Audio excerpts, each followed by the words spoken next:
வணக்கம் மக்களே, இன்னைக்கு நம்ம என்ன வீடியோ பார்க்க போறோம்னா டே இன் மை லைஃப் தான் பார்க்க போறோம். இன்னைக்கு தை கிருத்திகை.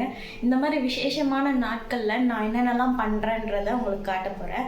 காலைல ஏர்லி மார்னிங் எழுந்துட்டேங்க. ஏர்லி மார்னிங் மீன்ஸ் எனக்கெல்லாம் 7-8 மணியே ஏர்லி மார்னிங் தான். ஏர்லி மார்னிங் எழுந்ததே தூக்கமாக வந்து ரொம்ப குளிருது. குளிச்சுட்டு அழகாக மேக்கப் போட்டு இப்போது ஃபஸ்ட்டு சாமி பாட்டு போட்டுட்டு தான் நம்ம பண்ணணும். ஃபஸ்ட்டு சாமி பாட்டு போட்டுக்கலாம், அப்போ தான் ஒரு வைப் எனர்ஜி கிடைக்கும். பிரகதீஸ்வர் நல்லா தூங்கிட்டு இருக்கா. இப்போ நம்ம பாட்டு கேட்போம். பாட்டை போட்டு வேலை செய்கிறோம் கட்ட கட்ட கட்ட கட்டன்னு.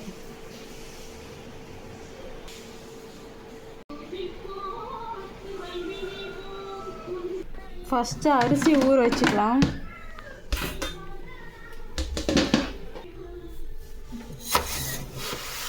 இல்லை 2 ஆளாக்கு போட்டால் கரெக்டாக இருக்கும்.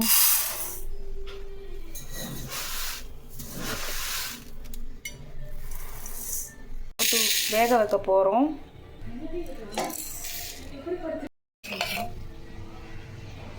முன்னாடி நாளே ஊற வச்சாச்சு. கடைக்கு வீடெல்லாம் பெருக்கியாச்சு, வெளியே பெருக்கியாச்சு.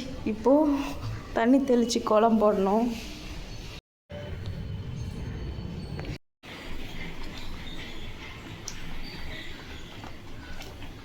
லக்ஷ்மி கலாச்சி வரத்துக்காக இங்கே போட்டு வைக்கிறேன். ஆக்சுவலி சமைக்கிறதுக்கு முன்னாடி பண்ணியிருக்கணும். இங்கே சக்கரை பொங்கல், அங்கே சாம்பார், நடுவில் போட்டு மறந்தனால இப்போ பண்ணுறேன். ஃபைனலி வடை போட்டுட்ருக்கேன்.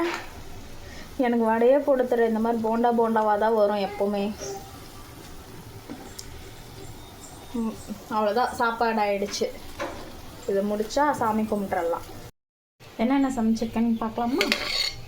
சுட சுட ஒயிட் ரைஸு, அவரைக்காய் சாம்பார், வாழைக்காய் பொரியல், சக்கரை பொங்கல்,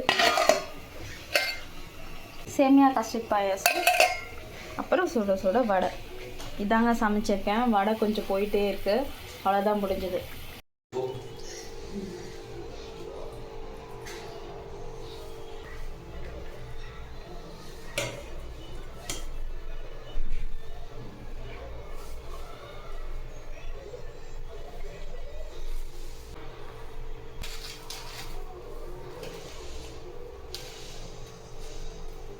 இலையில வச்சு